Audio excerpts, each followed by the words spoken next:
This is part 2 of the social media plugin Monarch training from Elegant Themes. Part 1 contains the installation procedure for the installing of any WordPress plugin of Elegant Themes and a complete overview of the Monarch social media plugin. In part 2, in other words this part, you will find all training videos combined of the special functions of Monarch. You can find part 1 if you click the link in the annotation that will show up here, or you can click the link below the video. There is also a short part 3 with further tutorials of the Monarch social media plugin. You can find it if you click the link in the annotation that will show up now.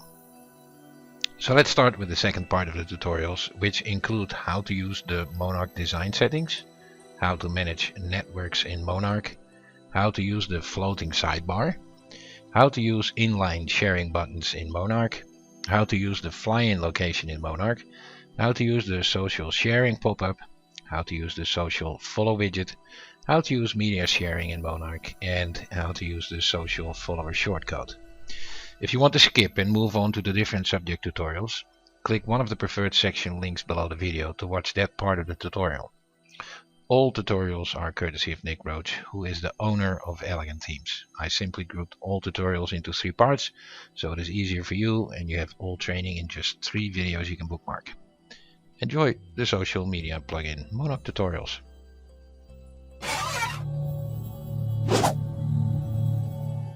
In this tutorial, I'm going to be going over the display settings that are available for the various social media sharing locations in Monarch, and more particularly, show you how to use these display settings in different combinations and in creative ways to create intuitive layouts that work well with your website and whatever particular situation you're using those buttons for.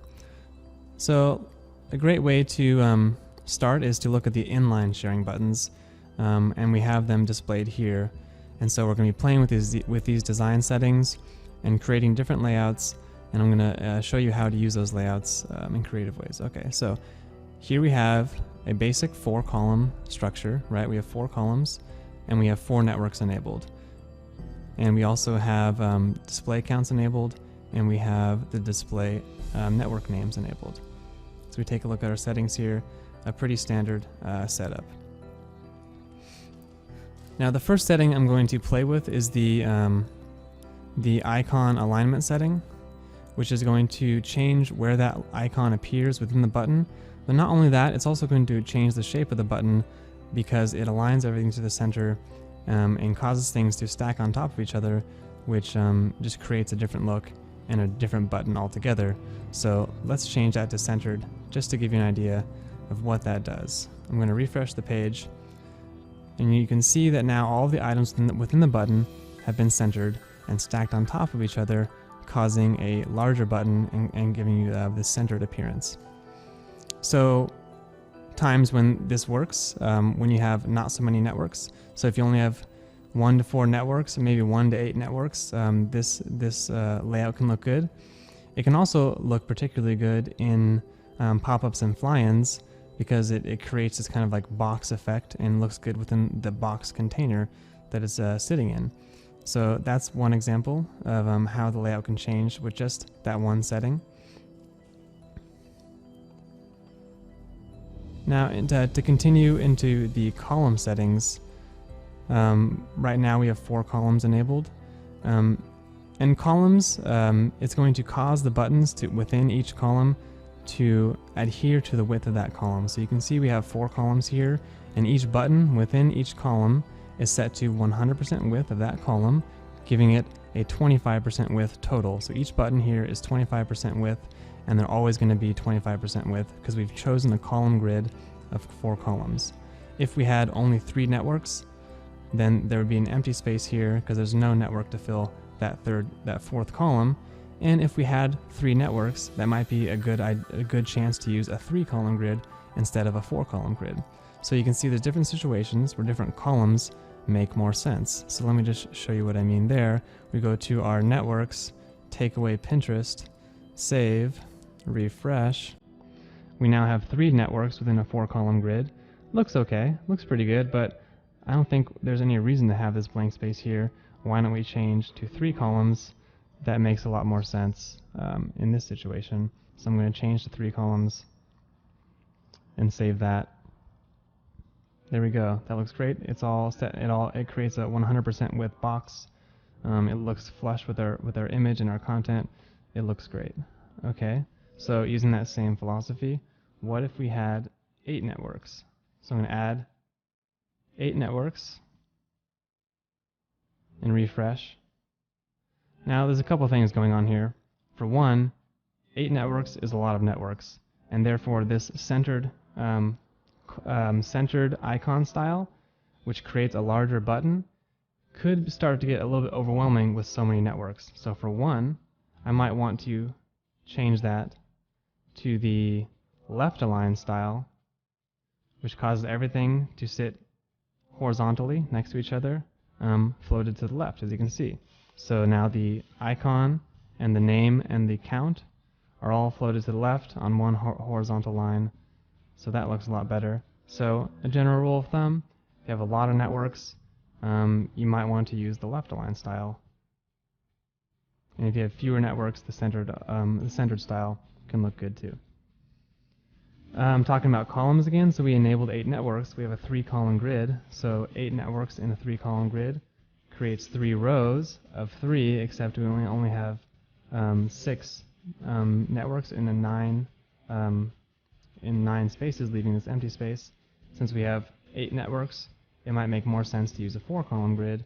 That would make everything even. A 4 by 2, 4 columns, 2 rows. Refresh. And there we go. So that looks a little bit better.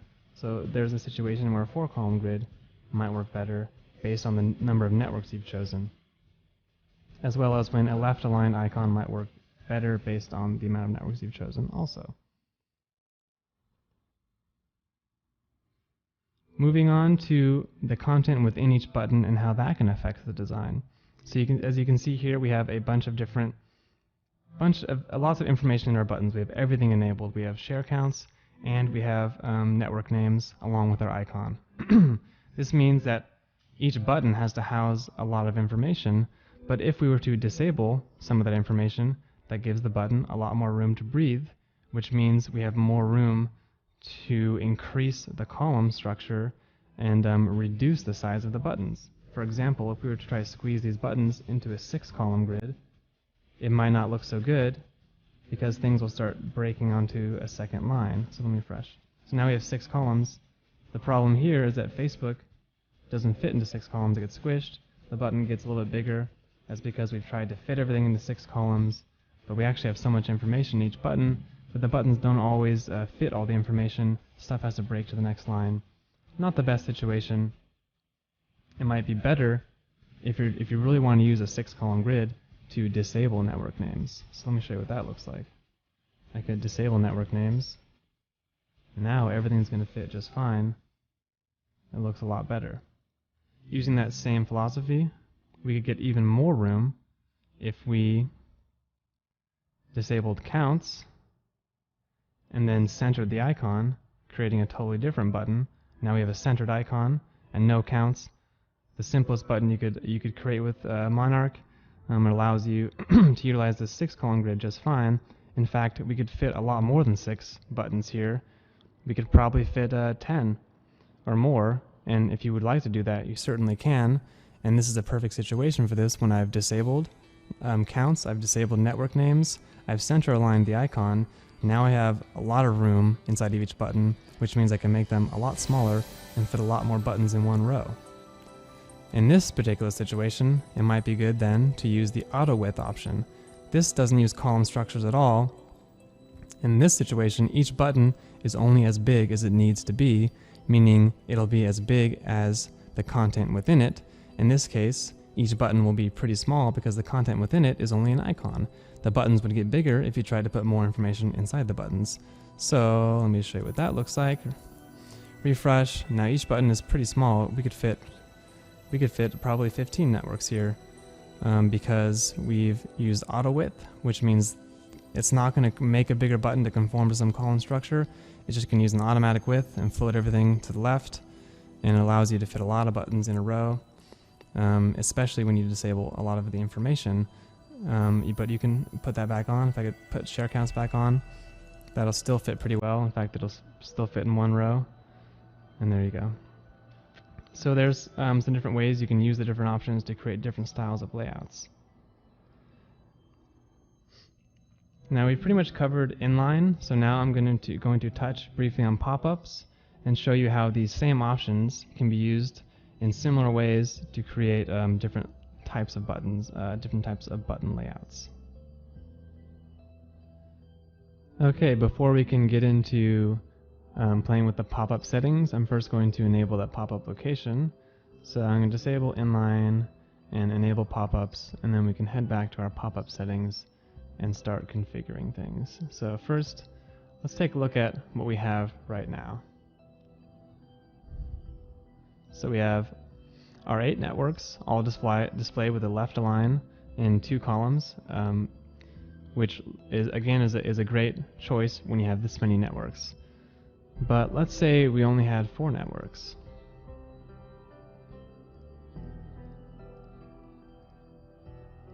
Let's refresh and see what that looks like. So we have 4 networks in a 2-column grid. That looks pretty good, but there's still some stuff we could do. We could, like I mentioned before, we could play with that centering option. So we could try centering our icons, which will create a bigger button. And since we only have 4 networks enabled, that might look nice. It might actually increase clicks, having these larger buttons. And we can also try removing the icon spacing, which will create one big block of buttons, which is a nice effect as well. So we're going from this style to larger style buttons, and they're all going to be connected. So again, you can see this is a much different effect. It's a much more aggressive effect, but it's also much easier to understand. I mean, you can tell right away what's Twitter, what's Facebook, what's Google, what's Dig. You might find that layouts like this actually increase your clicks. It's hard to say, but you could play with these options and check your stats and see for yourself. But I think this is a particular situation where this layout might actually work pretty well, whereas if you were trying to do this in the inline style with 8 networks enabled, it might be way too overwhelming.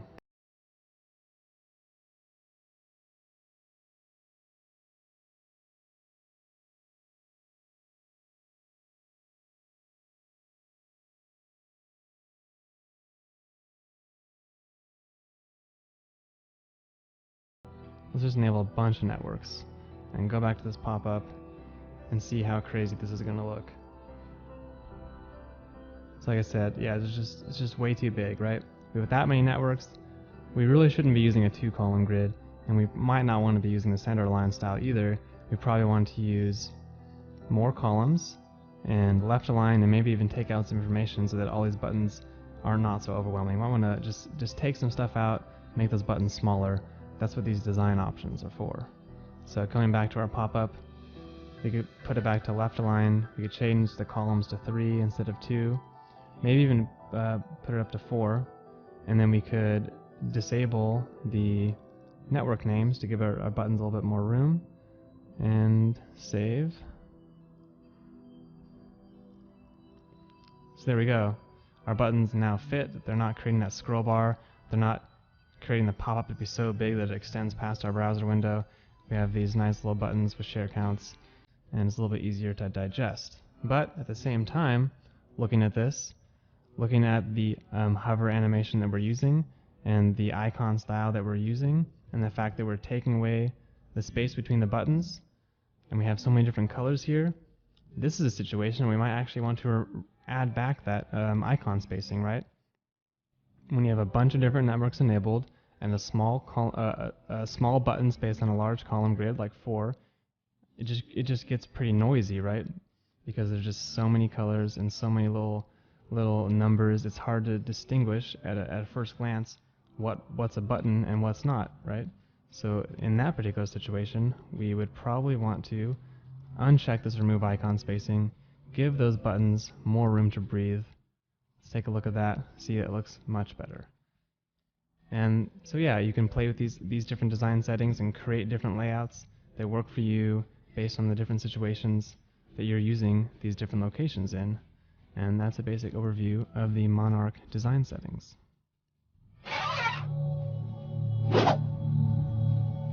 In this tutorial, I will be showing you how to manage your networks in Monarch. Monarch has two main applications, which are social sharing and social following. Social sharing adds sharing buttons to your posts and pages that allow people to share your posts and pages on various social networks, such as Facebook or Twitter.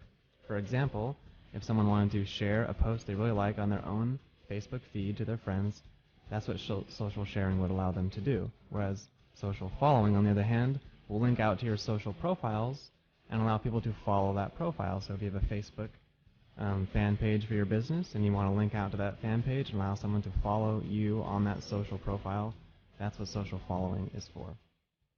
Now you can manage your networks for these two main applications separately. So you can have a list of networks for social sharing that you want to allow people to share to, and you can have a separate list of social following that links out to the social profiles that you might happen to have.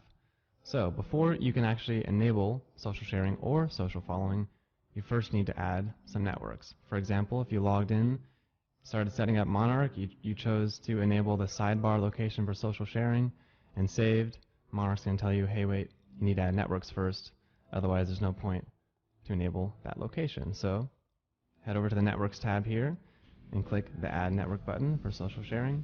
And you're going to get a list of all the social networks that Monarch supports for sharing. And you can just click on them, select the ones you want, and apply. Once you've applied them, you can actually drag and drop them as well and order them. So you want to order them in order of importance or in order of popularity. For example, I would venture to guess that Facebook is probably the most popular network and probably the one that's going to get you the most shares and the most sharing activity. So you want to keep that at top, followed by Twitter and Google+, probably the next most popular ones. I tend to keep those at the top of the list. Now you'll notice for Twitter, it's a little bit unique. It has a unique setting here, which is username. None of the other networks have this. And what this is just a place for you to put in your social profile name. For example, ours would be Elegant Themes. This is our Twitter handle. And every time someone shares a post on Twitter through the Monarch social sharing button, if you have inputted your name there, it's going to add an @Elegant Themes or @your profile, which gives you a bit of extra exposure. And once you've added your networks, you can click Save. So in this case, I've added my networks. I have Sidebar and I'll enable Inline as well. Save. Check out our post here. And you can see those networks have been enabled within the locations that I've enabled. And there you go. That's how networks management works within sharing. Let's check out social following next. So go into the social follow tab to see all the social follow options here. Now social follow works a little bit different than social sharing. As I said, it links out to your social profiles, so there's no reason to have them integrated in the same areas as social sharing. Instead, we have two different areas, which are Widget and Shortcode. The widget allows you to add links to your social profiles within your sidebar, footer, any widgetized area of your theme, whereas the shortcode allows you to generate a shortcode that can allow you to place follower buttons anywhere you like, anywhere within your posts or pages, anywhere you can paste shortcodes. But first of all, we need to add networks, so let's do that. Elegant Themes happens to have a couple different networks here, Facebook, Twitter, and Google. Going to apply, and you have some different options here. So networks for social following work a little bit differently. You can adjust the title that appears. You need to input the URL to your social profile. For example, our URL would be facebook.com/elegantthemes. For Twitter,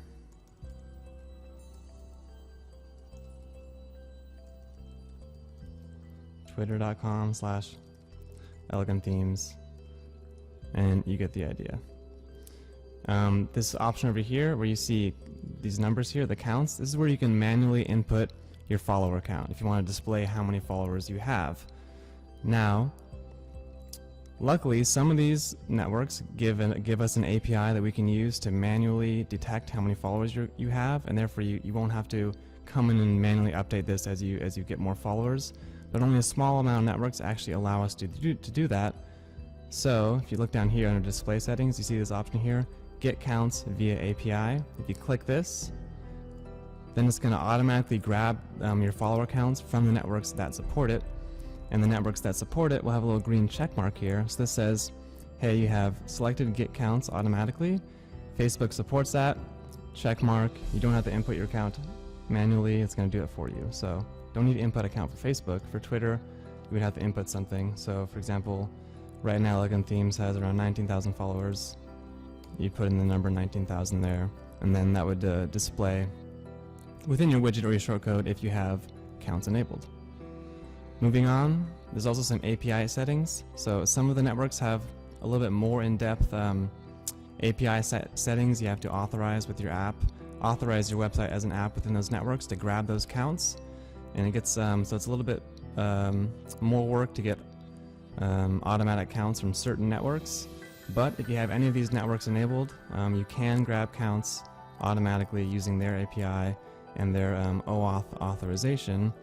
That would be Vimeo, Instagram, and LinkedIn at this time. And if you want to learn how to grab counts automatically from these networks, be sure to check out the other tutorial about using OAuth API settings. I'm not going to get into that right now, so if you happen to have any of these networks enabled, check out that tutorial next. Okay, so I've added networks for social follow. I've enabled counts for Facebook. I forgot to put in the count here, so we have 15 followers in Google+. I'm going to save changes. And yeah, that's about it. So if you were to now enable a widget or a shortcode, those networks would appear. And that is how you manage networks in Monarch.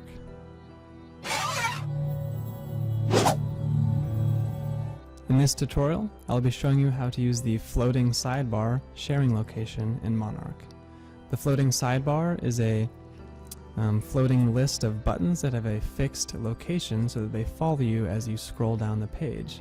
So if a user is reading your post, you can see here that these floating sidebars follow them as they read the post, and if they're enjoying the post, then it gives them a very easy way to share, since those buttons are always very easily accessible, which makes it a very powerful sharing location. Now, to enable this sharing location, you're going to want to go to the Tools Monarch Settings page in your WordPress dashboard. And the first page you're going to be greeted with is the Manage Locations page that has all the different sharing locations that you can enable with this plugin. And you're going to want to enable the sidebar location. So click here, and you're going to see the green check mark there. That means that the location is enabled. Once it's enabled, go over to the Sidebar Settings tab here to configure that sharing sidebar. Now you have various options here. You can choose the icon style, the icon shape, and you can also just adjust some display settings here, such as the intro animation, the various, you can choose which information to display, the share counts, the total shares. You can adjust the icon spacing.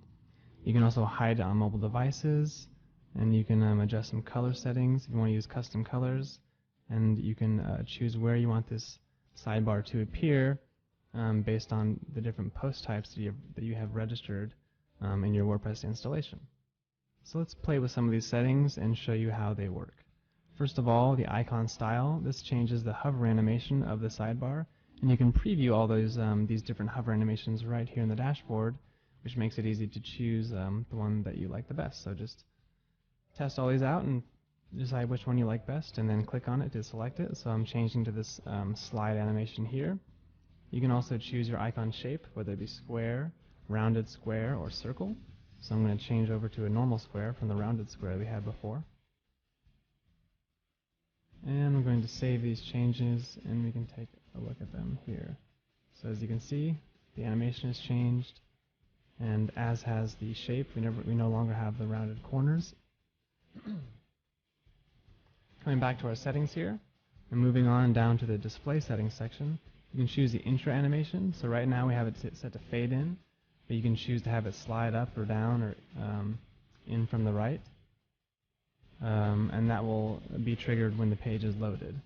You also can choose to display share counts if you want to. So if we enable this, then below the icon it's going to show how many times that page has been shared. Now you can also set a minimum display count, which is a threshold that the shares must be reached before the count is displayed. So if you have a new blog and you don't have that many visitors yet, and your post therefore is not getting that many shares, it might have 0 or 1 or 2 shares per network, well, you might not want to display the number 0 there, because it might actually, the social proof might actually work against you a little bit. Someone's coming to your page and they're seeing a bunch of zeros, they must think, oh, this page, no one likes it, no one shared it. So if you want to avoid that, then you can set a minimum count here. So let's say we set this to 30, and you have this page and it's been shared 30 times on Facebook, and it's only been shared once on Pinterest and once on Twitter. Well, in that case, you're going to see 30 shares for Facebook, and the Pinterest and Twitter buttons, it won't display any number at all, which is better than displaying 0, some would argue. And if they go to your next page, and your next page hasn't been shared at all, then there won't be any zeros there at all. There will only be a share count displayed when that threshold of 30 is met, and you can adjust that threshold as you like. So I'm going to set this back down to 0 and save it so you can see those share counts. So refresh here, you can see all the zeros down here. Since this particular page that I'm working on my test installation has not been shared, so I have a bunch of zeros there, but if your page had been shared, you'd have the share counts shown there. Next up, we have the total shares. So you can choose to display total shares, and that will tally up all the shares from all the different networks and display a total share count of all your icons. And you can, in addition, you can choose the color of the text used for that share count. Since it's actually floating above the icons and has no background color, the background color will be decided by the background color of your page. So if you have a dark website, you might want to change your text to light. And if you have a light website like we do, we're going to keep it dark. So I'm going to save that to show you the total share count. Obviously, again, the total shares are 0, but if you had various shares in various networks, they would be tallied up here at the top. And since we have a white background website, that dark share count looks nice. But if, for example, your website had a dark gray or a black background, you might want to change that to light and make that text white. Moving on, we have the add spacing option. If you select this, it's going to add a bit of margin between each of the buttons, as you can see here. It's just a style, and it's up to you what you like best.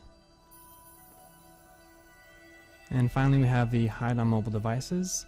If you, for whatever reason, you think this floating sidebar will be too annoying on mobile, or you don't care so much about having sharing buttons on mobile, at least this particular location on mobile, you can disable it and leave that up to whatever other location you have enabled. Finally, we have our custom colors. So by default, each button will be the color of the network, decided by whatever color that network uses for their logo. But if you want to customize the color, if you think those colors are a bit too glaring, having that kind of rainbow effect is kind of hurting the design of your website in your opinion, well, then you can customize those colors. Select the Use Custom Colors option, and then customize any of these 4 color settings: the background color, the hover color, the icon color, and the hover icon color. So the background color will adjust the background of all the different buttons. So I'm going to change it to red and show you what that looks like. Here they've all changed to red. If you change the background color, hover color, let's say change it to yellow. Now when I refresh, the color is red, and when I hover over, it turns to yellow. And so you can adjust those settings, as well as the icon color and the hover icon color, to go along with those hover colors to match your design. Finally, we have our post type settings. Now this determines where that floating sidebar appears on your website, and you can do it on a post type basis. So by default, WordPress has 2 different post types, and those are posts and pages. So right now we have it enabled on both posts and pages, but if we were to disable it on posts, for example, and keep it enabled on pages, well, we come back to our post here and refresh, the sidebar is gone. But we go over to our page, let's say this is like our home page or an about page. Since we have those sidebars enabled for the page post type, they display here. Now you can see we also have a third post type shown here. because we are registering a custom post type with our theme, which is Divi. It has a project post type that it uses for our portfolio module. Now, depending on the different plugins you might have enabled or the different theme you're using, you might have various post types, and you can choose where to display the sidebar based on those different post types. For example, let's say you had a website with a WooCommerce storefront, and WooCommerce uses a unique post type called product, and that product post type would appear here. And let's say you wanted to enable that floating sidebar on your blog, so you enable posts. You don't want it on your home page and your about page, so you disable page, and then you could enable the products post type, and then the sidebar would only be displayed on your blog and on your WooCommerce products. So it really depends where you want that sidebar to appear. It's up to you. And that's a basic overview of the sidebar location in Monarch. In this tutorial, I'll be showing you how to use the inline social sharing buttons with Monarch. The inline social sharing buttons appear above or below, or above and below your content in a post or page or any custom post type that you have enabled. Here's an example of a blog post with the inline buttons enabled. You can see them here. And I have them enabled above and below the post, so they get automatically added before and after your content.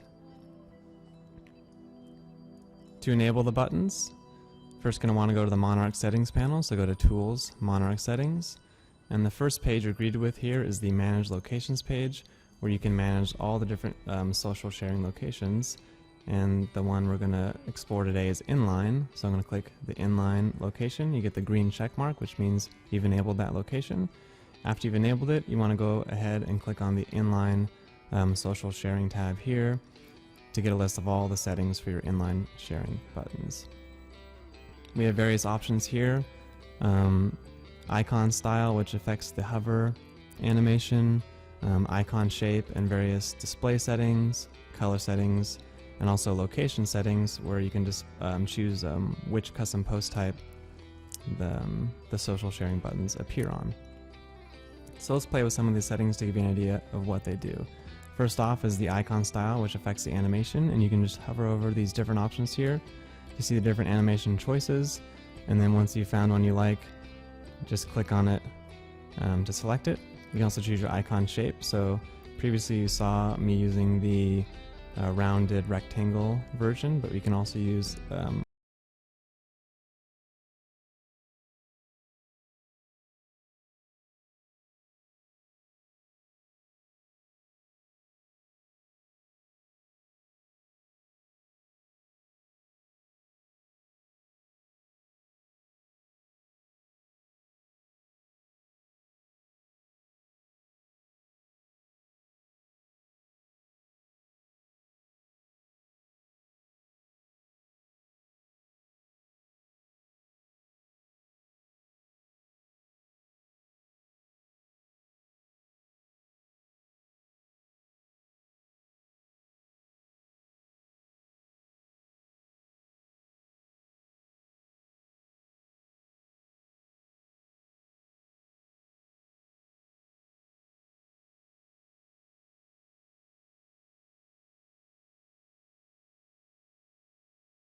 and the text if you have network names enabled. So here you can see both the icon and the network label have been centered and they've been placed on top of each other.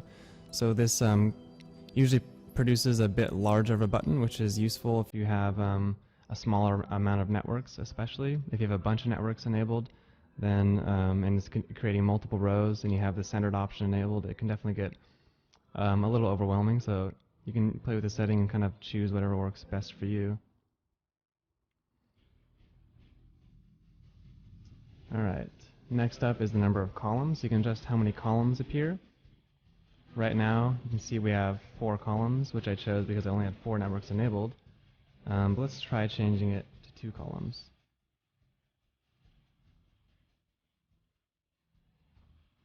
There we go, it changes it to 2, which in this case makes the buttons a lot bigger. So this might be useful if you only had 2 to 4 networks enabled, like we have here. And if you have, let's say you had 2 columns enabled and you thought, oh man, it's getting like really big with those 4 buttons, we could take off that center alignment, put it back to left, which will make the buttons a bit smaller, a bit less aggressive. And so yeah, you can see you can kind of play with these settings to get a result that works best for you and your content. So I'm going to put this back to 4. Now we have the option to display share counts. This will display the amount of times that your post has been shared. So if you click this, enable this, you're just going to get a share count right next to the icon or the network name. Now you can also choose a minimum display count. This is a threshold that the shares have to reach in order for the number to be displayed. So for example, if you have a new blog and you don't have that many shares on your blog, you might not want to display share counts. If all of your posts have 1, 2, or even 0 shares, you might not want to place that number 0 there. It might actually work against you when people see that no one's been sharing your posts, which in your case isn't to say anything bad about the quality of your content, but just that you're new, you're starting out, you don't have that much traffic yet. So you might want to change this to, let's say, 30. What this would do, for example, you have one post, it got 35 shares on Facebook, but it got 0 shares everywhere else. Instead of displaying 30, 0, 0, 0, it would just display 30 for Facebook and leave the rest blank, which I think is a better result than having a bunch of zeros. So you can play with that setting as you like. In our case, since I'm working on localhost, we don't actually have any shares, I'm just going to set it to 0 so you can see what the share count looks like. I'm going to refresh. There you can see the share count is in place right next to the network name. Speaking of network names, those can be enabled and disabled as well. To see the network name setting here, you can disable that and save, and that's going to take off the network name, and I'm just going to have a share count and an icon.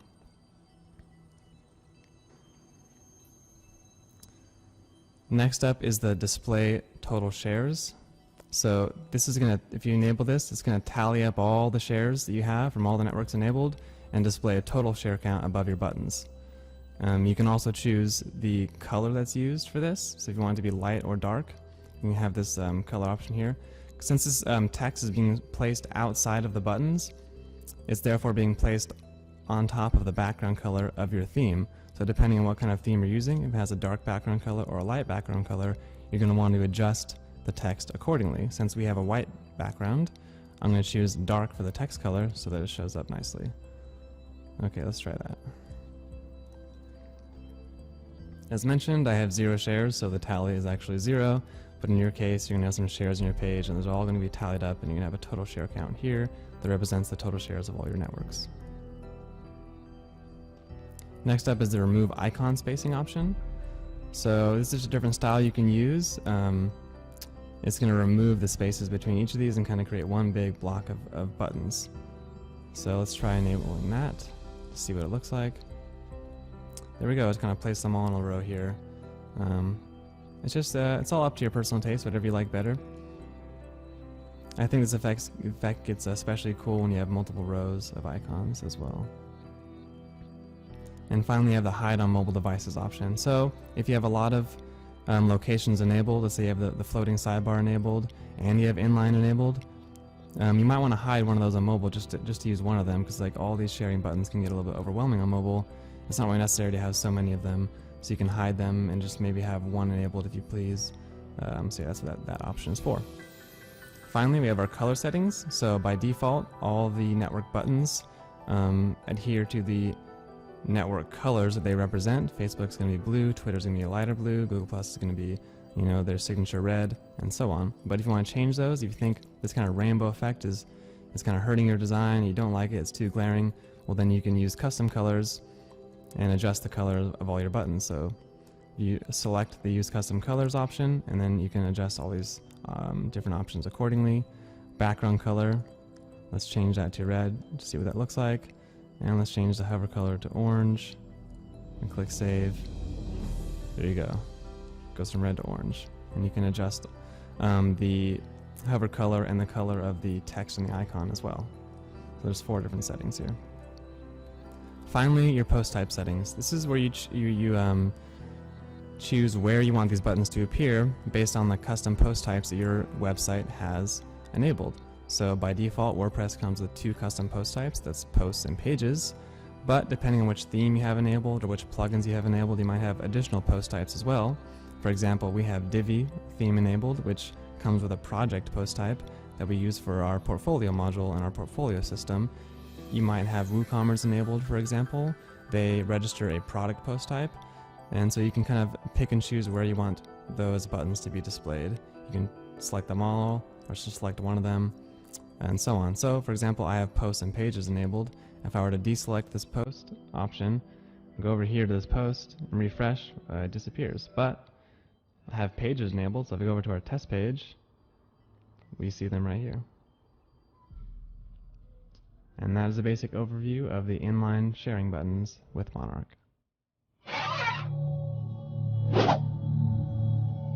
In this tutorial, I'll be showing you how to use the Monarch social sharing Flyin box. The Flyin box is a box of social media sharing buttons that will slide in or animate in from the bottom of your screen based on your own customizable triggers. For example, this is an example blog post with the Flyin location enabled with the trigger set to bottom of the post, which means that as a visitor is reading your post and they're engaged with the post and they read down to the very bottom of the post, they're going to get greeted with a little box that flies in and asks them to share the page on the social networks that you've selected. So let's see what that looks like. Here we go, I'm scrolling down, it reaches the bottom of the post, and here this share this post Flyin box fades in.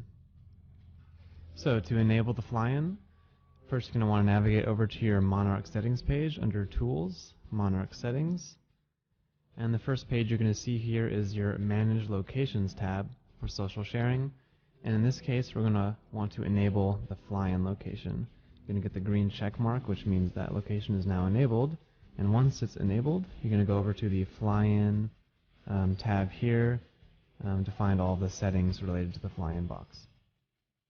We have a lot of stuff here, the icon style, shape, you can adjust the title and the message, a bunch of display settings, color settings, and finally post type settings, which control where that Flyin appears on your website.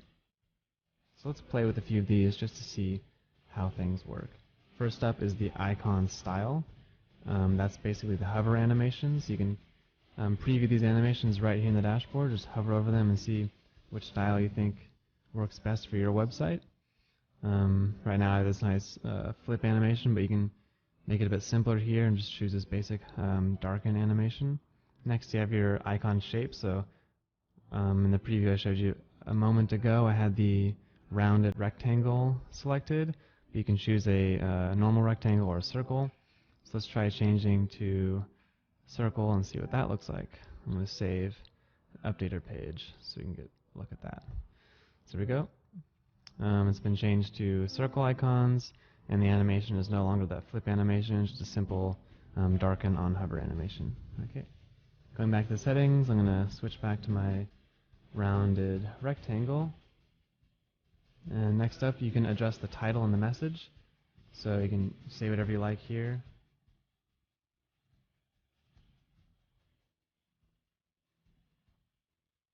And if you don't want to have a message or title at all, you can just erase everything from the box here, and the message or title will be deleted. The title appears above, the message appears below. So let's refresh. See, I changed the title here and I removed the message. So yeah, you can adjust those as you see fit.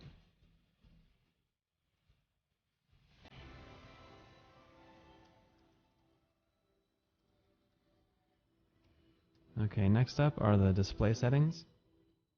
The first is the location. So you can have the slide in either come in from the bottom right or the bottom left. And right now we have it on the right, but if we changed it to the left and refreshed, you see it come in over there. Change that back to right. The icon alignment. This adjusts where the icon within the buttons is aligned, either to the left or to the center. So let's try changing it to center to see what that looks like. Now when you change to center alignment, it's going to make the button a lot bigger because it's stacking the button and whatever text you have enabled, whether that be the network name or the share count. So just keep that in mind when you're choosing these settings, that centering it is going to result in larger buttons. which may be better or worse depending on your website's design and how many networks you have enabled. For example, if I only had 4 networks enabled, I would probably go with this style since it's a bit more noticeable, probably will result in more clicks, and it looks nice in this 2x2 grid to have these large buttons. Since I have 8 networks enabled, I would probably prefer the left alignment option, so I'm going to change it back to that and save, and then you can see the difference here. It makes the buttons a bit smaller because it's stacking, or putting everything in line. Next up we have the number of columns. So as you can see now we have it set to 2 columns, but you can change that.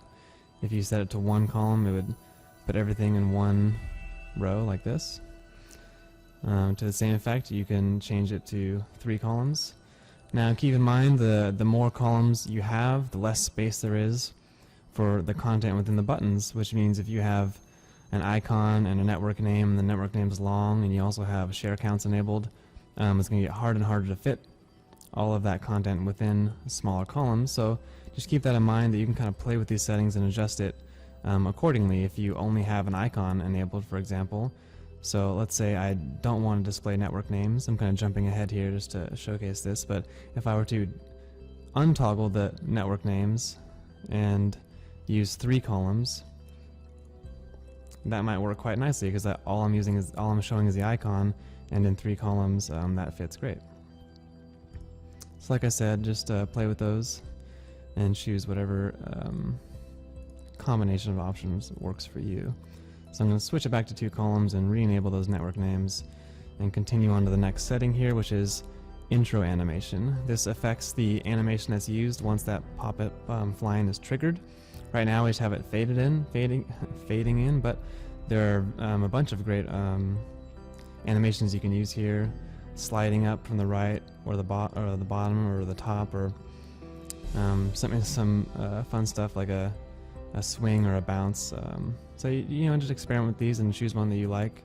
I'm going to change it to, let's see, I'm going to change it to flip, which is a pretty cool effect for the Flyin, I think. So let's get a look at that. Scrolling down, there we go, it flips in. So yeah, certain animations might be more noticeable, might grab your visitor's attention a little bit more. At the same time, you might find certain animations to be a little too aggressive for your website. It just depends on what you want to do. Next up, we have the 3 different triggers that can be used to trigger that Flyin, and you can use these together or just enable one of the 3. And the 3 options are automatic pop-up, which will display the Flyin automatically no matter what based on a timing delay. The next is the page leave trigger, which will trigger that Flyin as the visitor is leaving the page and going to click their back button. And the final one is one I've been showing you, which is trigger at the bottom of the post. So let me enable a different one just to give you an idea of how those work. I'm going to try the automatic pop-up. Enable that.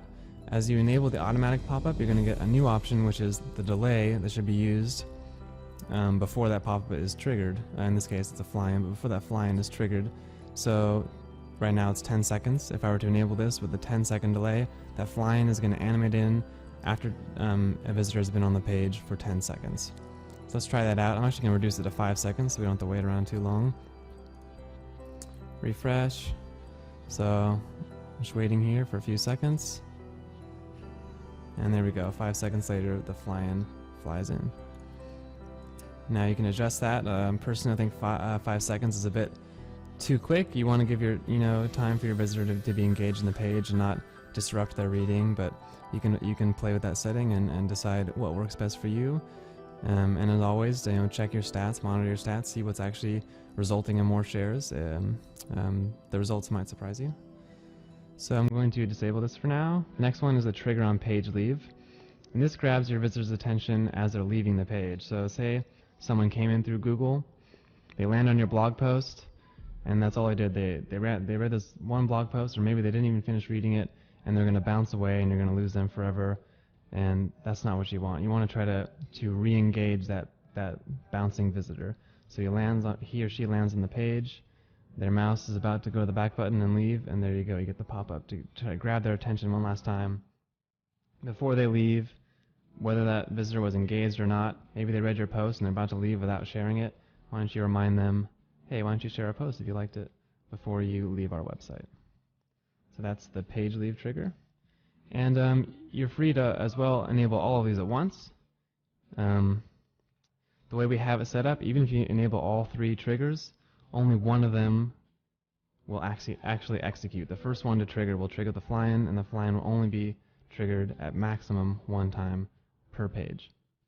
So you can enable all of these and it actually won't be quite as overwhelming as you think. And you can also kind of play with these triggers in combination with your pop-up to get good results. The pop-up has the same exact triggers, so you probably don't want to have the same exact triggers enabled for your pop-up and your Flyin, but you might want to have a combination of the two. For example, I think having the bottom of the post trigger for the Flyin in combination with the page leave trigger for the pop-up would be quite good. You get the Flyin coming in as your engaged visitors are reaching the bottom of the post, and you also capture those bouncing visitors who might not be so engaged with the pop-up. Now the display once per session, you can enable that, which will limit the Flyin to only be displayed once, maximum, per visitor session. No matter how many pages they visit, by default, they're going to get that Flyin on every single page in which it is enabled. But if you think that's a little bit too aggressive, you don't want to annoy your visitors too much, you can enable this, and they will only see a pop-up or Flyin 1 time based on the session duration, which is in days, and you can adjust that. So let's say you want your visitors only to see the Flyin once per week. At maximum, you can set that to 7 days, and that's what that will do. Display share counts, that will display share counts next to the icon, which will tell your visitors how many times a post has been shared on any given social network.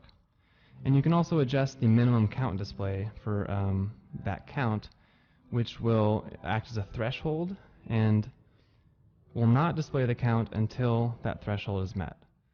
So for example, if you only want to display counts when a post has been shared more than 30 times, then you can set this to 30.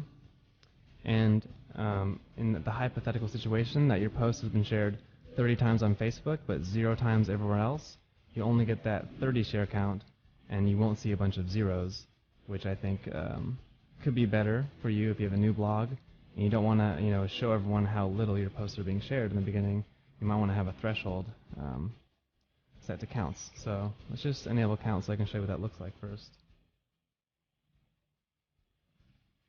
There you go, you can see the 0 has been added there. Okay, removing icon spacing. This will simply remove the spacing in between and around the different buttons here. You can see there's a bit of padding all along here if you want to remove that. It's simply a design choice that you can make, and it will take away that spacing and make it turn into like a big block of buttons, which is a pretty cool effect. And if you like that, you're welcome to turn on that setting. Alright, the final setting here in our display settings is the hide on mobile devices setting.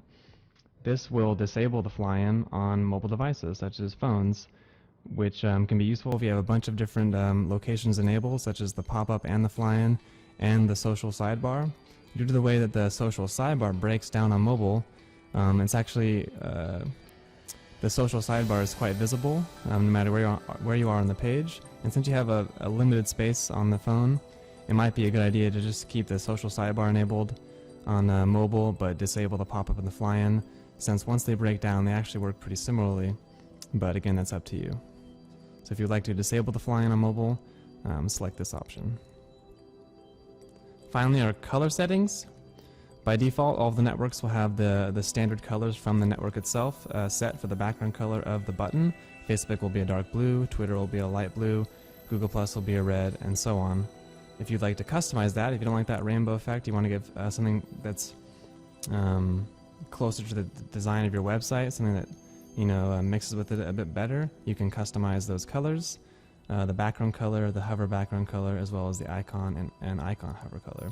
So let's just change those really quick, and I'll show you what that looks like. I'm going to change the background color to red and the hover color to orange. Refresh and save that, and that's what you get there. Finally is your post type settings. This will allow you to disable or enable the Flyin based on the different post types on your website. So by default, WordPress has two post types, posts and pages. If you would like your Flyin to only be displayed on posts but not displayed on pages, then you would enable it on posts and disable it on pages, which is a pretty common choice since these Flyins and shares are often used on blog posts, but not necessarily like on your home page or your about page. But it's up to you and the type of content you have. And if you have additional post types registered with your WordPress installation, whether it be through a theme or a plugin.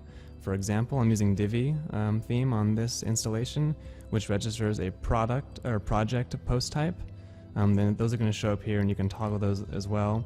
If, for example, you had WooCommerce enabled and you had the product post type, that would show up here as well, and you can enable or disable the Flyin on those post types.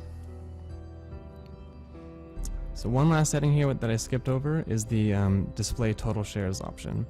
So this will, if you have display counts enabled, this will tally up all the shares from all the different networks you have enabled and create a total tally, and it'll place it above your sharing buttons. So I'm going to show you what that looks like. Here we go. See, there's the total shares here. In this case, I don't have any shares on my page, so the total is actually 0. But if you had shares on various networks, that would add up to a count that equaled the sum of all the shares. And you can also enable the text color of that total share to light or dark. If you've customized the background color of the Flyin box, then you can change this color to light or dark. And that's a basic overview of the Flyin box for Monarch.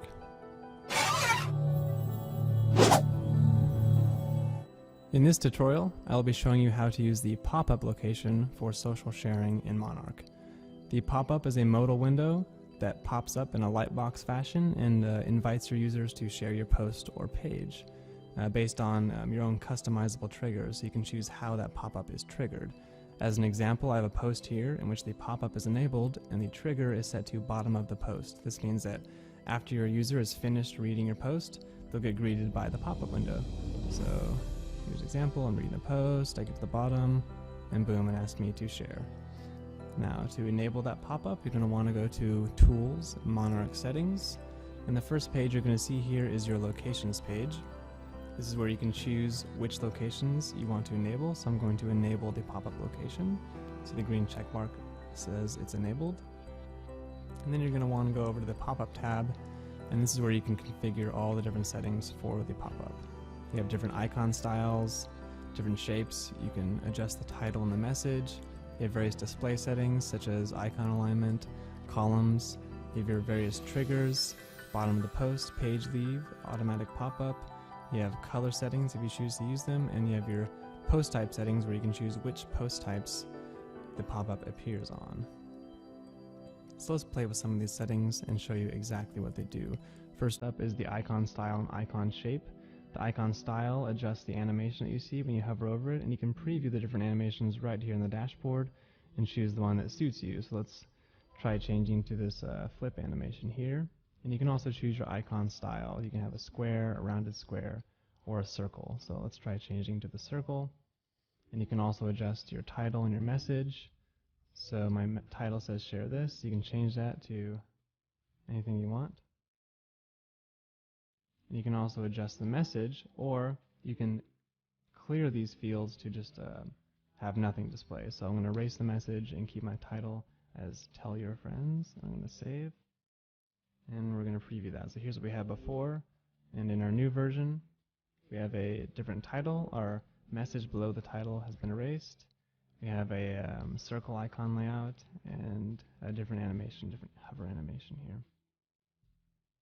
Going back to the settings, I'm going to switch back to my original icon style and shape. I'm going to add my message back. And then we're going to move on to the display settings. We have a lot of display settings here. The first one is the icon alignment setting. The icon alignment can be set to either center or left. So by default we have left. This is what we had before. The icon is on the left of the text. Now if you change that to center, then the icon is going to be centered within the column above the network title. So So here we go. This makes the button a bit bigger, so if you have a smaller amount of networks enabled, you might want to use the centered layout. And if you have a lot of networks enabled, you might want to use the left-aligned layout. It's really up to you. You can also adjust your columns. So we have 4 enabled right now. Let's try bringing it down to 3. There we go, 3 columns. Now you might want to adjust your columns as well based on the amount of networks you have enabled. For example, I have 8 networks enabled, so having a 3x3 column layout gives me this blank space down here. It might be better for me to use a 4x2 layout. That way I have an even amount, but really it's all up to you. You can play with these settings and choose the best option for your website. You can also change the intro animation, so it can be slide up or slide down depending on how you want that pop-up to appear. So let's change it to slide up. There we go, slides up. Next up are the different triggers. So here's where you can really customize how your pop-up works on your site, which is particularly important when you're using Popup and other locations such as the Flyin. So right now we have trigger at the bottom of the post enabled, which, as I mentioned before, means that the pop-up will trigger when you reach the bottom of the post in which the pop-up is enabled. But you can also use up to 3 different locations, or different triggers. We have enable automatic pop-up. What that does is it's going to trigger that pop-up no matter what, automatically based on a timing delay. So if someone hits the page and you have automatic pop-up enabled, that pop-up is going to pop up based on the delay that you choose. So it's at the 10 seconds here. This means if I had this enabled, the pop-up would pop up automatically after 10 seconds no matter what. This is good if you want to be really aggressive and make sure everyone sees that pop-up. Then this is a great setting. If you want to be a little bit less aggressive, like I said, the trigger at the bottom of the post is a great option. This only gets triggered for people who are engaged on your page and who have reached the bottom of the post. The third option is trigger on page leave, which is also a great option, I think, because this targets people who are potentially escaping your site and not engaging. So if they're about to leave, you might want to ask them, hey, if you're about to leave, one last ditch effort, why don't I ask them to share my page? So it's a great option as well. Let's test out that one. Let's test out this trigger on page leave. So I've disabled the automatic page pop-up, and I've disabled the trigger at bottom of post, and I've enabled the trigger on page leave trigger. Okay, I'm going to save that and test it out. So now I'm refreshed, and if I scroll to the bottom of the page, you notice pop-up doesn't display. It's because I've disabled that bottom of the post trigger, and I've enabled the post leave trigger. So let's pretend I'm a user. Here's my mouse. I'm about to leave. I'm going to the back button, and there we go. The pop-up pops up. Hey, tell your friends about your our page.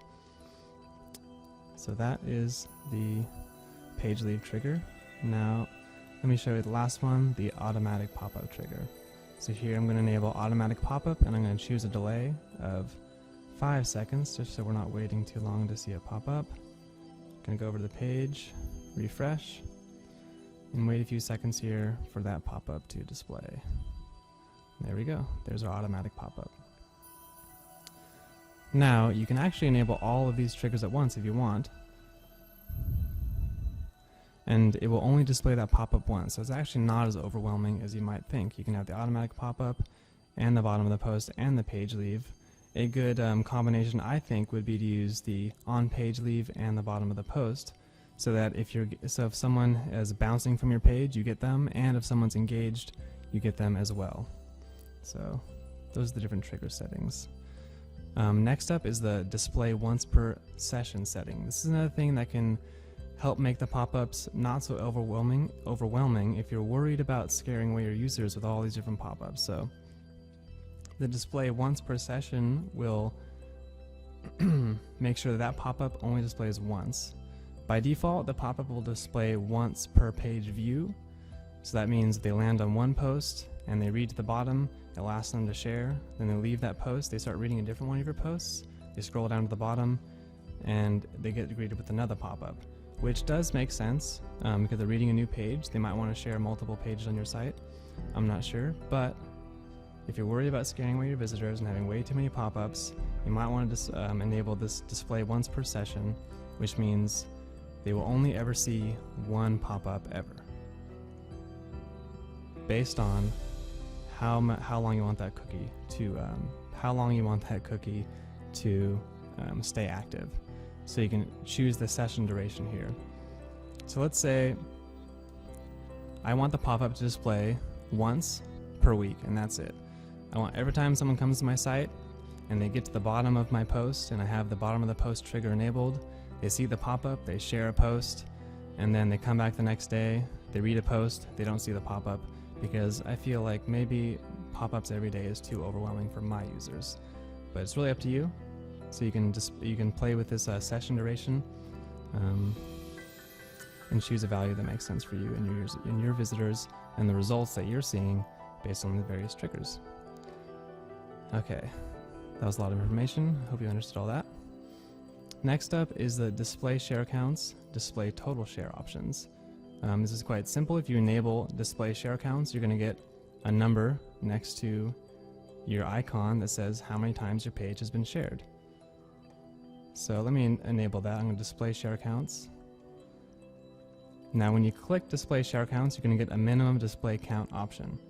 This means that in order for those share counts to be displayed, they have to be at least the number you select here. This is useful if you are worried about your social proof working against you, which is to say, if someone visits a post and they say, oh, here's this post, and it has no shares, you see a bunch of zeros there or ones, they might think, oh, this post might not be that good, no one's sharing it, what's wrong? Of course, that might not be true at all. Maybe you have a new blog and you just don't have that many visitors and no one's sharing it because you're still working on building that traffic. Well, in that case, if you're worried about that, you might want to make this minimum display count a bit bigger. Change it to 30, and no matter what, you're never going to get a display count lower than 30. So if you have a new post and it's been shared 30 times on Facebook but only once on Google Plus and once on Pinterest, the only counts you're going to see is that 30 under Facebook. The rest are going to remain blank, which probably is a bit better than having it say 0. Now I'm going to change it back to 0 because I'm working on a test installation here. I actually don't have very many shares because it's on localhost. So here we go, we have that display count, it's set to 0. In my situation, because I don't have any shares in this post, but obviously that number would reflect the amount of shares that you have for your post. Okay, display network names. You can also choose to display the network names.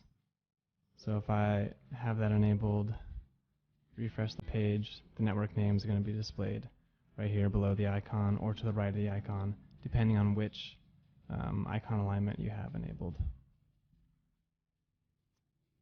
Next up is display total shares. If you have display total shares enabled, then it's going to tally up all the shares you have on your page and display a total on top of all the different icons. You can also choose the color of the counts if you want it to be light or dark. So if your website has a dark background, for example, you need that text to be light, you can change that. Or if you've customized the pop-up background color to be dark, you might want to change your count color to be light. So I'm going to enable that, and like I said before, in my case, I actually don't have any shares, so it's just going to say 0 here, but obviously it would be a different number if I actually had shares. So there you go. Next up is the remove icon spacing. So as you can see here, we have all this spacing between all of our different buttons. Sometimes it's a pretty cool effect to remove that. For example, if I change my columns back to 4, and then I remove this spacing, I save, you're going to get a full block effect like this, which is pretty cool when you have centered alignment enabled especially. So if you want to remove that spacing, kind of make one big sharing chunk here, you can enable that option. Finally, we have the hide on mobile devices. So if you think that the pop-up is a bit too impeding to your visitors' experience on mobile, you might want to disable the pop-up on mobile. It's up to you. Finally, we have our color settings. Now by default, the colors will be set to the network colors that they represent. But if you like to change this and customize the colors, you can do so. You can just select choose custom colors, and then you can adjust the background color, the hover color, and the icon color. So let me just change one of these as an example. I'm going to change the background color to red and save. refresh. There we go, they've all changed to red. Okay, the last option is the post type settings. This is where you choose where you want your pop-up to display. By default, WordPress has two different post types, post and page. But if you have a plugin or a theme that's registering new post types, those will also appear here. For example, right now we're using Divi, and Divi has a custom post type called project that we use for our portfolio module. So the project post type is registered here, and you can choose where you want that post or that pop-up to appear. So a lot of people might only want the pop-up to appear on posts, because that's where their blog is, and that's where most of the sharing activity occurs. Whereas their pages, like their home page and their about page, the idea of social sharing on those parts of your websites might not make so much sense, but it's really up to you. And if you have a plugin, let's say WooCommerce installed, and WooCommerce is using the product post type, that would also display here, and you could choose to display the pop-up on your products. So just an example, I'm going to disable the post type here and go back to our post and refresh. As you can see, no pop-up is displaying because we have that disabled. But if I enable the page one, so now I have posts disabled and pages enabled, I go over to our page, test that out, and a pop-up appears. So you can decide where you want that pop-up to appear based on the various post types that your website might have. And that's a basic overview of the Monarch pop-up.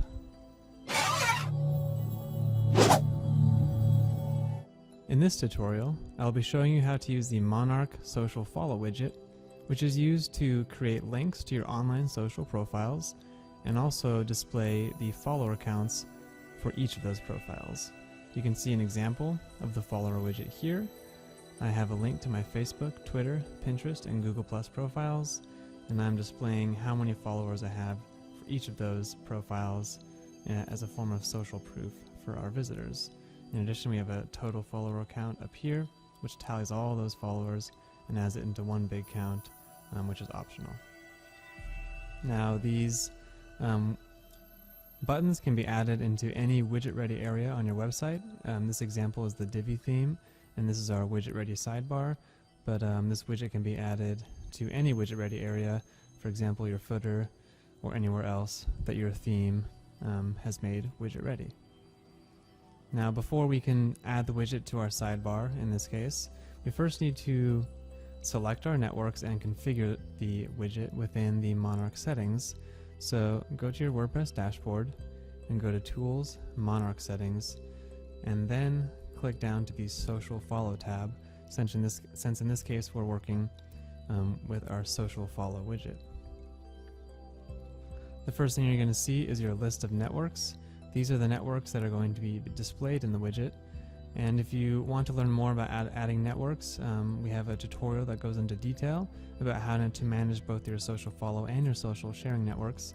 In this case, I'm going to just briefly give you an overview about how to add new networks to your social follow widget. So I've already added some, but in your case, you probably don't have any added, and you'll probably see a page like this that's blank with no networks. In this case, you're going to want to click the Add Network button, which will give you a list of all the networks that Monarch supports. And you're going to want to click through and select all the networks that you're a part of and the ones that you want to display in your widget. And once you're done, click Apply. You can see the networks you've selected are added. You can then change their order if you wish by dragging and dropping them. And after you've selected your networks, you've ordered them, the next step is to configure all of the settings for each of those networks. The first setting here is just the network name. If for whatever reason you want to change that network name, maybe you want to abbreviate it or make it all caps or something like that, you have the ability to change that. But by default, it's just gonna have the normal network name there. The next setting you'll see is the profile URL. This is the actual URL to your online profile. So in our case, our Facebook URL is facebook.com/elegantthemes, and so we would want to put that URL there so that when the Facebook button is clicked, it takes us to our social profile. Now, depending on the network you're using and the username you're using, that URL is going to be different. And in Facebook's case, you might not have a URL like ours where it's facebook.com/our page name. Instead, if you have a new Facebook page, you might have a longer URL with a string of numbers after it. That's because Facebook doesn't allow you to claim a page name until you have a certain number of followers. And so until then, you're going to see that number there, and that number is actually the name of your page. So you're going to want to copy and paste that number for next setting.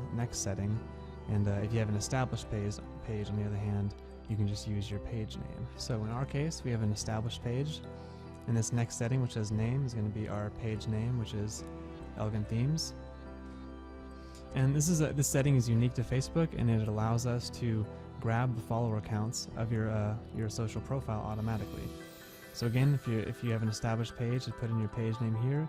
If you don't have an established page, you're going to want to grab that number that represents your page. You'll see it in the URL of your page. If you visit your page, look at the URL bar in your browser.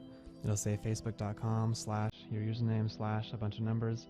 You want to copy and paste those numbers and put them in there.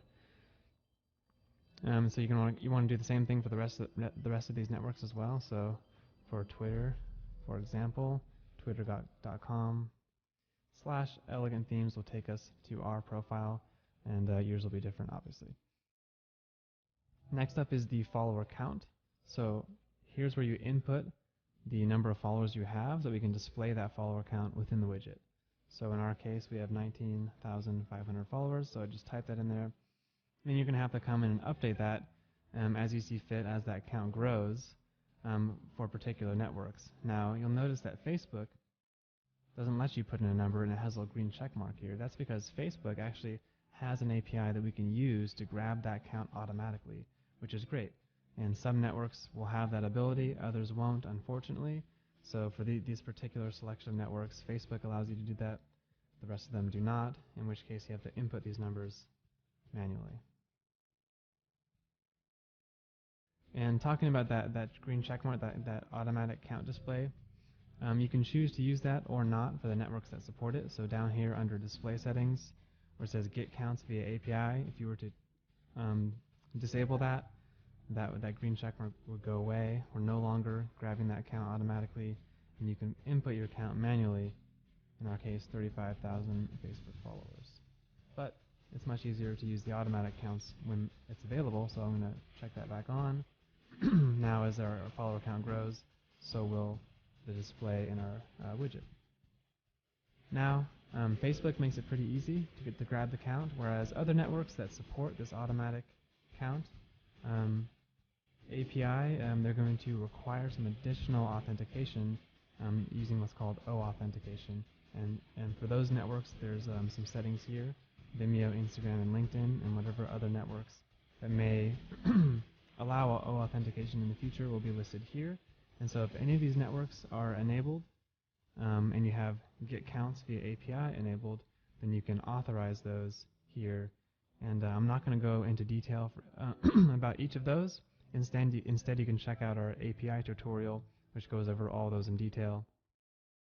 For now, I'm going to move on to the next step, which is configuring our widget. So we've added our networks, and now we're going to adjust the widget settings, which will adjust what that widget looks like. So click on the widget tab over here to bring up the widget settings, and here are all the various settings that are going to change how our widget looks. You can choose the icon style, the shape, various display settings such as columns, icon placement, and also custom color settings. So before we start messing with these, let's first see what our widget looks like so that we can see how these settings affect the appearance. So we have a post here, and we have a sidebar. It's widget ready, and we can add our widget into that sidebar using the appearances widgets page. So come here, and this will give you a list of all the widget ready areas, and that's going to really vary depending on the plugins and the themes you have installed. In this case, we have various footer widgets, and we have a sidebar, and that sidebar is where we're going to add the widget for now. So locate the Monarch follow widget, should be in the list of available widgets, and just drag it into the widget ready area that you would like to use. Once it's been added, you can refresh your page and see the display here. So there are those 4 networks that I selected. If you selected different networks, they're going to appear instead. It shows my follower count, the automatic follower account that was grabbed from Facebook, and these manual follow counts that I added for the other networks. So now we're going to go back to our Monarch settings, go back to the Follow tab and the Widget tab, and now we can start customizing the appearance with all these different settings. So first up is the icon style, which will affect the hover animation. So right now I have a really basic, just simple darken on hover, but we can change that to maybe this nice flip animation, which is really cool. So just test these out and find one that you like and then select it. Next up is the icon shape. You can choose rectangle, rounded rectangle, or circle. We're using the rounded rectangle right now, but let's try the regular rectangle instead. Next up is the icon placement. You can either place it on the top or to the left. So we have it on the top right now. Let's try changing it to the left. I'm going to save these settings and refresh our page so we can see how things have changed. So here we go. We have our icon on the left and we have these squared edges instead. Now you notice things are getting a little tight here. It's a pretty small sidebar, and so there's not much room for all this information. So this is where columns come into play. Right now we're using 2 columns, but we can change that to various column widths. For example, if we want to give ourselves more room, we could change to a 1 column width, which is going to have everything in 1 column on top of each other, just like that. So in this situation where we're using the left aligned icon, this single column layout actually works a lot better, but it really is going to depend on the widget ready area you're working with, which is why we've created all these settings to let you really customize the appearance. Alright, next up after icon placement and column is the option to toggle the follower counts on and off. So if you don't want to enable follower counts, you can go ahead and disable those, and that will remove them, as you can see there. So the follower counts are gone, which leaves it kind of empty in this case. But the next setting is the network name settings. You can enable and disable network names as well. So if we enable those, then we're going to have the name of our network in each of those buttons. So you can choose to enable network name and follower counts. You can have them both enabled or both disabled, or any combination. So if we were to display follower counts, we can turn those back on. When you choose to display follower counts, you get a new option called minimum count display, which is a threshold that the count must reach before a count is displayed. So a reason this would be used is if you're just starting out on a new network and you don't have any followers yet, and you don't want to display to the world that you have 0 followers. That's not a very enticing number. Instead, you'd rather just leave it blank. Just say, you know, come follow us on Facebook. No need to advertise that no one's currently following you. So this is where the minimum count display comes into effect. You can put a threshold here that says, well, I don't want network follow counts to be displayed unless I have more than 2,000 followers, or however many followers that you choose. So if we enabled that and refreshed, you're going to see that Facebook and Twitter, the follower counts display there because we have more than 2,000 followers, but our Pinterest and Google profiles, those just remain blank, and instead of advertising that, you know, we don't really have many people following us on those networks. So if you want to do that, that's up to you. But it's a good way to add new networks without, you know, displaying that you don't have any followers. Next up is the outer text color. So as you can see here, we have total follows enabled, which it tallies up all the followers from all the networks we have enabled, and then adds a total follow count at the top, which is great. It makes your follower count even more impressive, and it works as a good piece of social proof for those visitors that are kind of trying to judge, you know, how popular you are and how much they should trust you, based on how many people kind of have voted for you based on their social follow. So in this case, we're using a white background, so that text should be dark, as you can see here. But if perhaps you were using a dark colored background, you'd probably want to change that to be light color so it's visible. Unlike the text within the buttons, this text is outside of the buttons, and therefore it is affected by your theme's design, which is why we give you control to change this to light or dark depending on the color of the background of your theme. So you can change this to light if you had a white background theme. The next option is to remove icon spacing.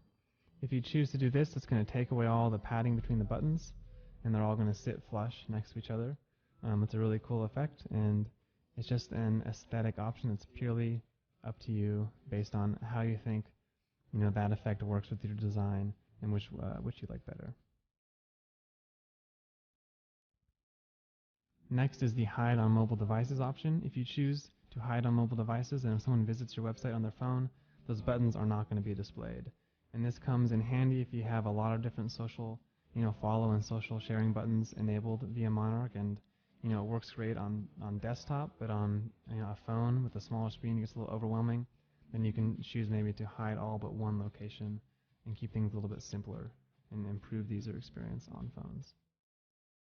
Finally, we have our color settings, and here's where you can override the default colors, which by default every network uses a color represented by the color of their logo. So Facebook uses a dark blue, Twitter a light blue, Google Plus a red, and so on. But if you think this rainbow effect is a little bit too jarring for your nice, simple, clean design, for whatever reason you don't like all those colors, then you can change them. You can customize them to match your design.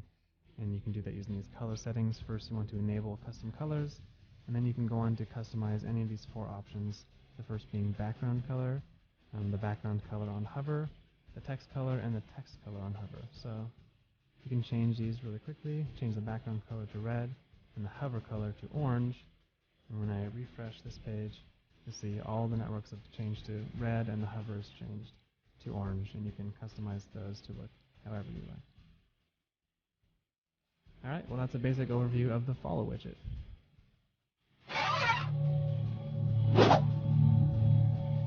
In this tutorial, I'm going to show you how to use the On Media social sharing location in Monarch. The On Media location automatically adds social sharing buttons to images within your posts on mouse hover, which allows people to share images more easily on photocentric sites such as Pinterest and Tumblr or any network you have enabled. So, for example, here's a post that has the On Media location enabled, and as I scroll down, I see this really beautiful image that I want to share with my friends. I hover over it, and you get a list of your networks here. And if I were to click on Pinterest, then I could share it on that network. Okay, so to enable this location, first going to want to go to your Monarch settings page under Tools, Monarch Settings, and the first tab you're going to be greeted with is your Locations tab, where you can manage the various social sharing locations that Monarch comes with. And in our case, we're going to want to enable the media location. You can see the green check mark there, which means you have media enabled.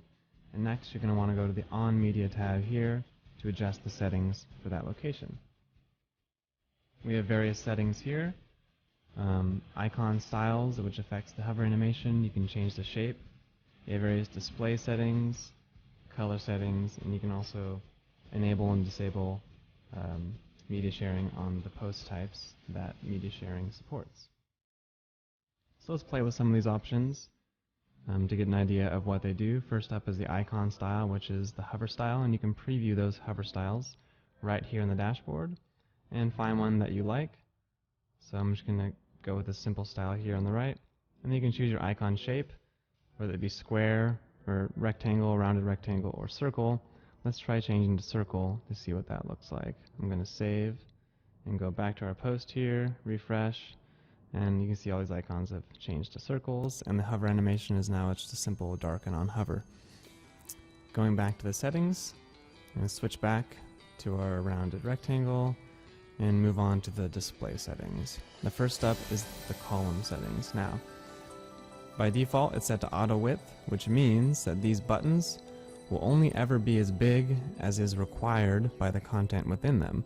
So these buttons will grow bigger when you add more information to them, such as share counts and network names.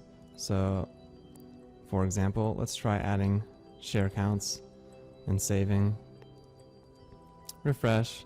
So these buttons have gotten a little bit bigger just so they can contain the content within them, right? And they're all floated in a line, and they're going to break to the next line once they reach the edge. But if you want to adjust those columns to be to adhere to a more strict grid, you can do that by choosing the amount of columns you want to display. For example, we have 8 networks enabled. If I wanted to have 2 rows of 4, and to always have 2 rows of 4, I could change to 4 columns and save, refresh, and there we have this this strict column grid. So you can choose whatever you think looks best. I think that in general, when you have network names and counts enabled, the strict grid tends to look pretty good. But if you only have the icon enabled, then having it be auto width and having the smaller icons tends to look pretty nice. Next up is the share counts, which actually I just enabled. So when you enable share counts, you're going to get a total count for each network that represents how many times that page has been shared on that network. So you can see here, we can see how many times this page has been shared. Hasn't been shared much at all. This is my local host installation. Has been shared once on Pinterest, and that's all. Now, when you click that social share counts and enable them, you're going to get a minimum count display option. This is a threshold that those counts have to reach in order to be displayed, which can prevent a bunch of zeros and ones and low numbers from being displayed if you wish to hide those numbers and not divulge the fact that your page has never been shared. So, for example, if I wanted to set this to 30, what that would do is, even though I have display share counts enabled, those share counts would actually never display a number until the share count was more than 30. So let's say Facebook has 30 shares and the rest of my networks have 0 shares. Instead of displaying share counts on every single button, which would be 30, 0, 0, 0, 0, 0, 0, 0, it would instead just have 30 for Facebook and the rest would remain blank, which I think is a better result than having a bunch of zeros on your page. So you can play with that setting depending on how new your blog is, how many shares you're getting, and what you think looks the best and encourages the most shares from your readers. Next up is the total shares option. This will tally up all the shares you have on your post and add a total shares count above your buttons. So if you enable this, you're going to get a total shares count tallied up and added above the buttons, and then you can change the text color of that. Since it's actually living outside of the buttons, it then is affected by the background color of your image. In most cases, images tend to be dark, so I think a white color will look good, but it really depends on your situation. So refresh this. Now I have the total share counts here tallied up on the top. I only have 1 share, so it says 1, but in your case, you're probably going to have more than 1 share, and it's going to tally up that number. Next up is the option to display network names. So if you enable this, it's going to say the network name next to the icon. So typically, if you have a bunch of information like this being displayed, you have your network name, you have your icon, you have your share counts. That's when you want to start playing with your column width to get the best result. So the more information you have, you probably want to have a bigger column grid or set it to auto width. So I'm going to set it to 3 columns and save and refresh. You can see now we have a 3 column grid, we have the network name, the icon, and the count being displayed, and it all fits nicely.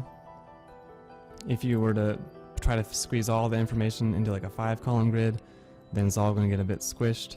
So you want to play with those column settings depending on how much information you're displaying. Next up is the remove icon spacing option. This is going to remove all the spacing in between all the icons here, which is a cool effect if that's what you're going for. So to give you an example, I'm going to click the remove spacing option and refresh. I change it to a 4 column grid with no spacing and all the buttons are pressed up against each other. Yeah, it's a really nice effect if that's what you're going for. Again, it's really up to you to choose a style that works best for your blog. Finally, we have the hide on mobile devices option. This is if you think you have so much sharing locations enabled and you think it's getting a little bit overwhelming for mobile and you only want to display 1, then you can disable it. Typically, I think the social sidebar is the best mobile option, and the rest can usually be disabled when you have that enabled, but it's really up to you. So I would hide this on mobile devices. Next up is your color settings, which you can use to adjust the colors of the buttons. By default, they adhere to the color of the network itself. Facebook will be a dark blue, Twitter would be a light blue, Google Plus, their signature red, and so on. But if you don't like that rainbow effect, you want to have a simpler color scheme that matches your design, then you can enable custom colors and begin adjusting them. You can adjust the background color, the hover background color, the icon color, and the hover icon color. So, for example, I want to change this to red and change the hover to orange. Save. There you go. They've all been changed to this red, and the hover's been changed to orange. In addition, you can adjust the text color on hover as well with those other two options here.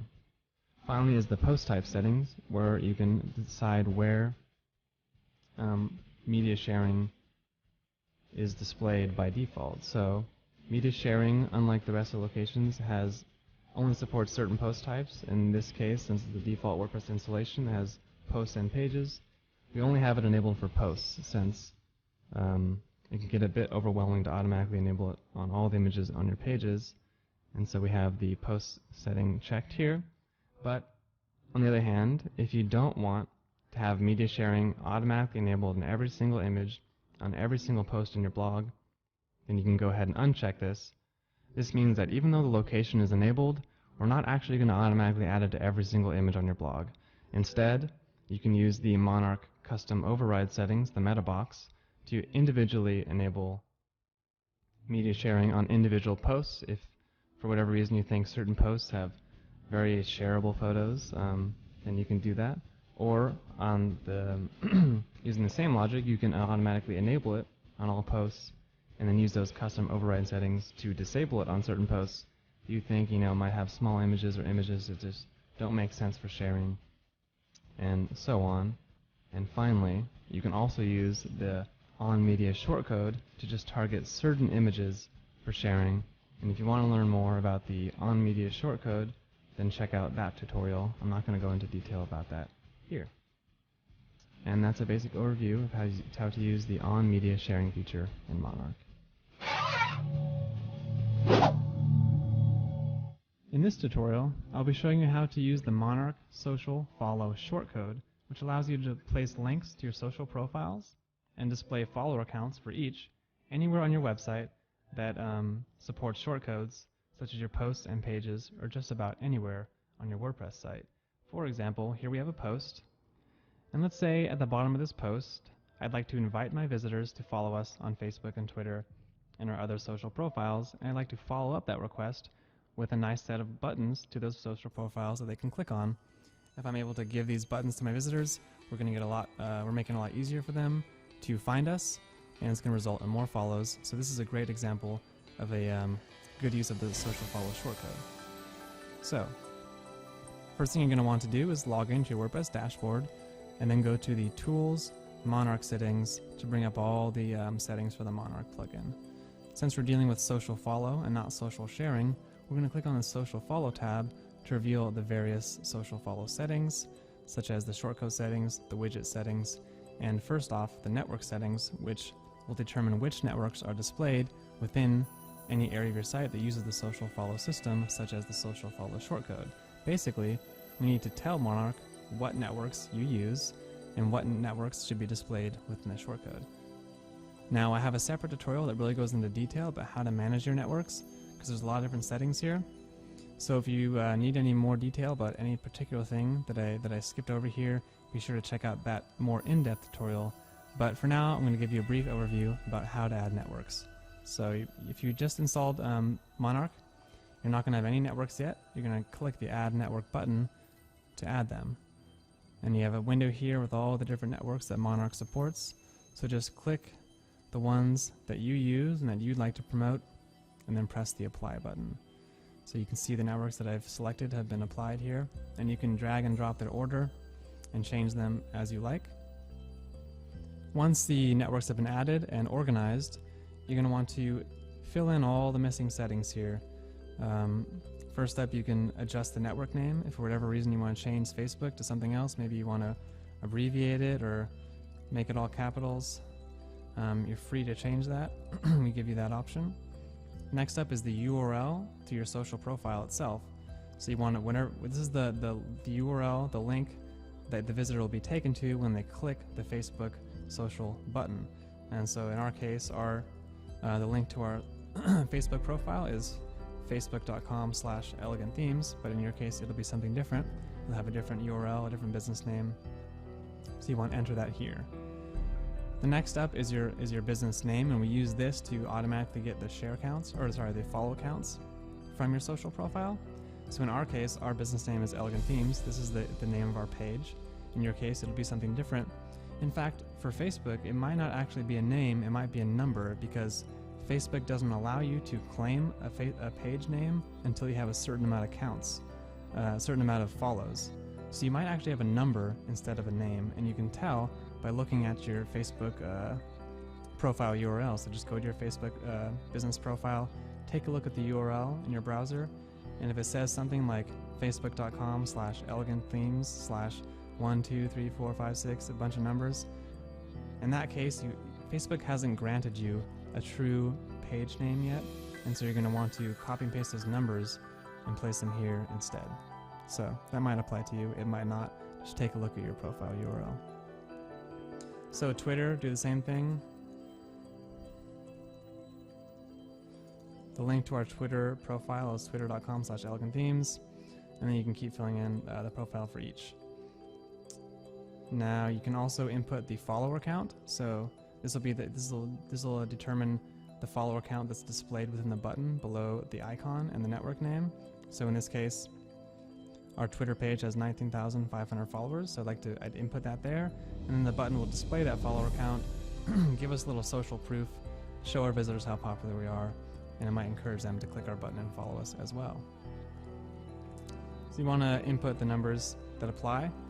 Now you'll notice something's a little bit different about Facebook, right? There's no place to input a number, there's just a green check mark. That's telling you, all done, no reason to input a number here, we got it taken care of, because Monarch can automatically contact Facebook and grab that account automatically. So luckily, some networks give us an API to do that, other networks don't, and for those networks, like Twitter, Pinterest, and Google+, as you see here, you have to input that count manually and come in and update it as you see fit as your follower count grows. Speaking of getting counts automatically, you can choose to do that or not here. So under display settings, you can choose to get counts via API. If I deselect that, you'll notice that green check mark goes away. And now I can input my Facebook follower count manually. But if I want Monarch to take care of that for me, I can click this and I get that green check mark again, so I don't have to bother editing my follower count for Facebook. You can also choose to display the URL in a new window when clicked. So you can, if you want people to go to your profiles in a new window so that they don't lose their place on your current page, you can select that or not. Next up are the API settings. So just like Facebook, that they allow us to get that count automatically. Other networks do as well, but some of them require additional authentication, and those profiles are listed here: Vimeo, Instagram, and LinkedIn.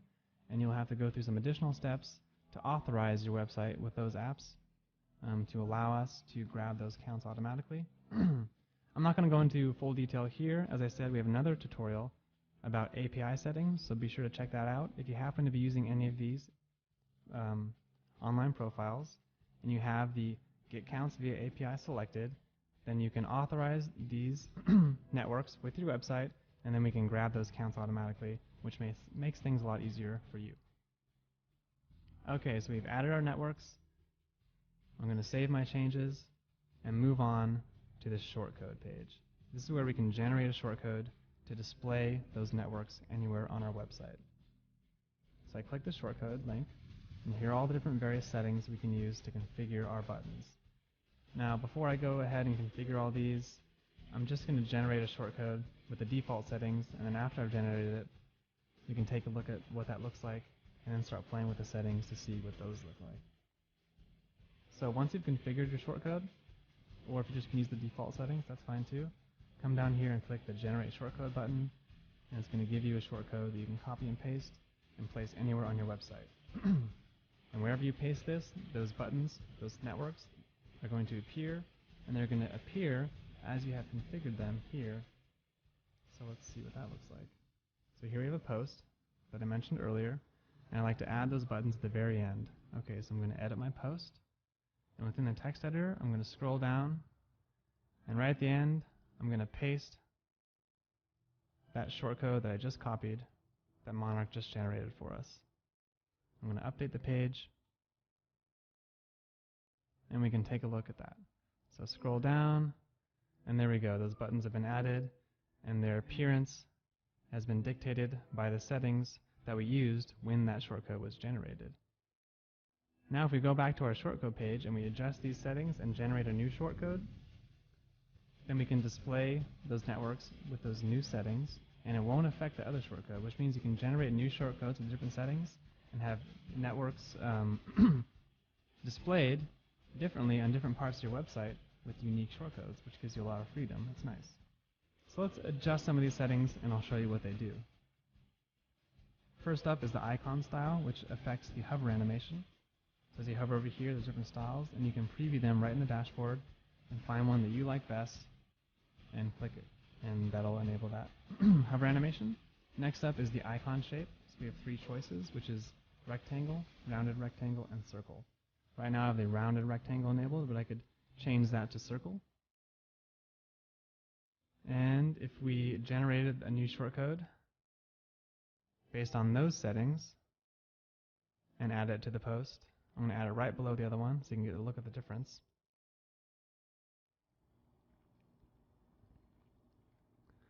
One will use our new settings with the rounded circle, and one will use the old settings.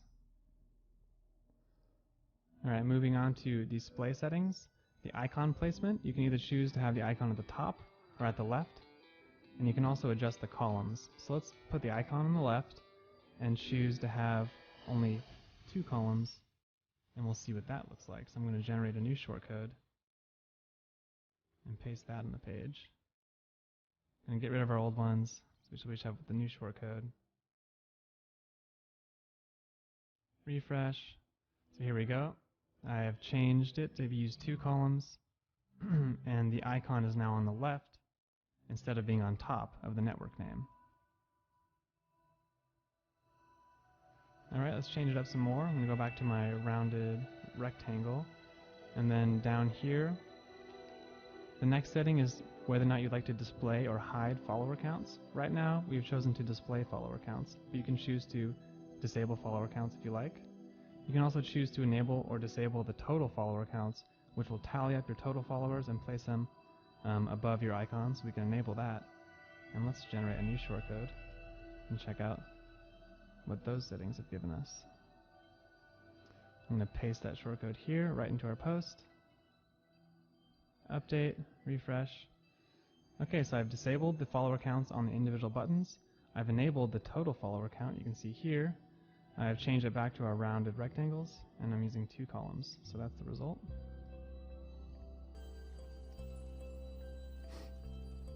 Next is the option to remove icon spacing. If we remove icon spacing, it's going to get rid of the spacing you see here, and all the buttons will touch. It'll make one big rounded rectangle block, which is a pretty cool effect.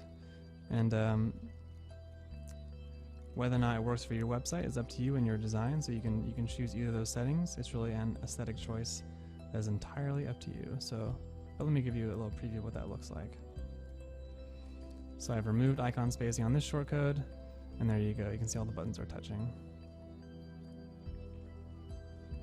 Finally, you can choose to hide on mobile devices. So if that's enabled, if you visit the page on a phone, you're not going to see those buttons. Those are going to be hidden. If you think they're taking up too much space, they're too aggressive for the phone, the size of the screen of the phone, you can choose to disable them. Alright, finally are the color settings. You can use these to change the background color on hover, the icon color, and the hover icon color.